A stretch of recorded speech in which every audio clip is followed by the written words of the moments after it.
মালয়েশিয়ায় নতুন করে বিদেশি কর্মী নিয়োগ পুরোপুরি বন্ধ রাখার আহ্বান জানিয়েছে Malaysia community care foundation MCCF। সংস্থাটি সরকারের কাছে প্রস্তাব দিয়েছে বাইরে থেকে নতুন লোক না এনে বরং বর্তমানে দেশে অবস্থানরত অবৈধ প্রবাসীদের সাধারণ ক্ষমার আওতায় আনা হোক এবং ই কার্ড পদ্ধতির মাধ্যমে তাদের বিভিন্ন খাতে কাজের সুযোগ করে দেওয়া হোক।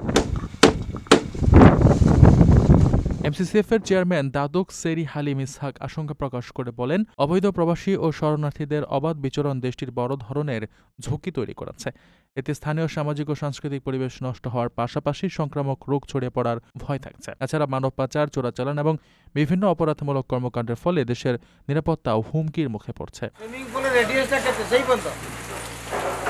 তিনি আরও উল্লেখ করেন, অতিরিক্ত প্রবাসীদের চাপে চিকিৎসা, শিক্ষা ও বাসস্থানের মতো সরকারি সেবাগুলোর ওপর নেতিবাচক প্রভাব পড়ছে, যার ফলে স্থানীয় নাগরিকরা তাদের প্রাপ্য সুবিধা থেকে বঞ্চিত হচ্ছেন। সমস্যার সমাধানে হালিম ইসহাক সীমান্তে নজরদারি আরও জোরদার করার পরামর্শ দেন। তিনি বলেন, অনেক নিয়োগকর্তা বৈধভাবে কর্মী রাখতে চাইলেও অনুমোদনের জটিল প্রক্রিয়ার কারণে অবৈধ কর্মী নিয়োগের বাধ্য হচ্ছেন। তাই একটি সহজ ও সুষ্ঠু নীতিমালার মাধ্যমে এই সংকট সমাধানের তাগিদ দেন তিনি।